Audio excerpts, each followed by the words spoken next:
Hey, where do I start? And when's the best time to start? I have a very simple answer for that. Here and now. You want to improve? You want to get better? Where do you start? You start right here.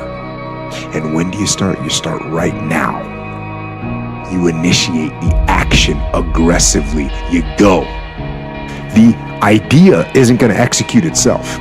And the book isn't going to write itself. And the weights out in the gym, they're not going to move themselves. You have to do it, and you have to do it now. You got to stop thinking about it and stop dreaming about it and stop researching every aspect of it and reading all about it and debating the pros and cons of it. Just start doing it. Take that first step and make it happen. Get after it.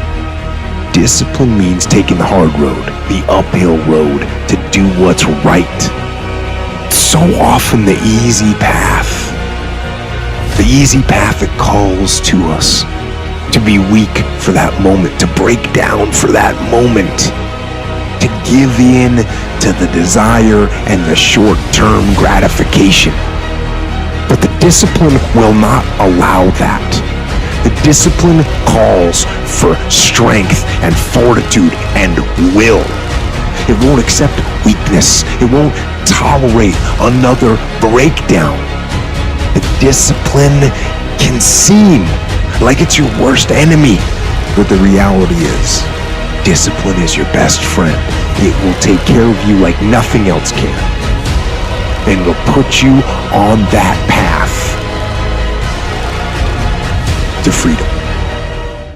We lie to ourselves. We don't tell ourselves the way things really are. And when we do that, then we can't fix our problems. If we can't fix our problems, we're not going to improve. So we have to be truthful to ourselves. You have to stop rationalizing, stop making excuses, stop telling yourself little watered down assessments of where you're really at. Tell yourself the truth so that you can get where you want to go. You can be who you want to be. You can be who you should be when you do what you know you should do, when you pay attention to the little things, when you implement discipline, true and unflinching and unmitigated discipline in your life, when you stop trying to find a sweatless solution, when you look for weaknesses to work on. And all that starts when you stop lying to yourself. That's when you can become who you know you should be, when you tell yourself the truth about where you are so you can make sure you are in the right place. And if you're not in the right place, then you can get yourself on the path to get there. The path of discipline, the path of hard work, and the path of truth. The skill itself is being able to detach during the event. The hard part is to notice. You gotta look for those signs. You gotta look for that moment when you start feeling emotional, or you know that it's gonna be something emotional. You gotta step back from those and get yourself in the habit of asking yourself, what do I look like right now? What do I sound like right now? Listen to the words that are coming out of your mouth and see if you're being a reasonable human or not. Look for the emotional quicksand and don't step in it, the emotion of the anger, the frustration. When you start feeling the sweat beating up, when you start feeling hot, that should be a big red flag. There it is. That's the quicksand of emotion. And you don't want to step into it. You want to pull yourself back. The path.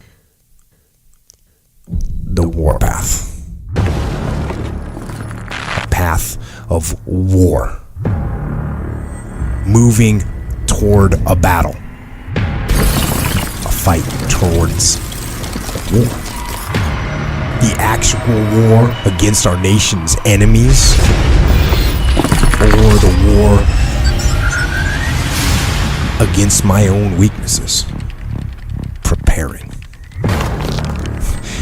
and sharpening my sword and honing my skills and maintaining the unmitigated daily discipline in all things. where does it lead? It can lead to war, and that's fine. In fact, I am waiting, and I am ready. Because the warpath is a war against weakness, and so it leads to strength. It's a war against ignorance, and so it leads to knowledge. It's a war against confusion, and so it delivers understanding. The warpath leads to control and leads to ownership of your life. And that is the warpath. The path of fire and adversity, the path of blood and of sweat and of suffering. The warpath is the preeminent path of discipline, which is why it leads to freedom. And beyond that, in the end, it leads to peace. Think if you took out the trash sometime. You're the boss, but you see that the trash is getting overfilled and you just grab it and take it out. Maybe in your mind you think you'd be losing respect, but you actually wouldn't be at all. In fact, everyone looks at you and goes, oh, he's a good guy. And you're working hard, and you still got to maintain the discipline. The more that you treat them with respect, the more they're going to respect you. They're going to know that you're not too high and mighty. They're going to know that you're down to earth. When I was a platoon commander, task unit commander, I picked up brass. I cleaned the ranges with the boys. I would recommend that kind of attitude. It didn't make people think, oh, Jocko doesn't have anything better to do. They actually knew I had stuff to do. But what do I got to do? Pick up brass with the boys. Build the relationships, set the example. They're going to respect you for it.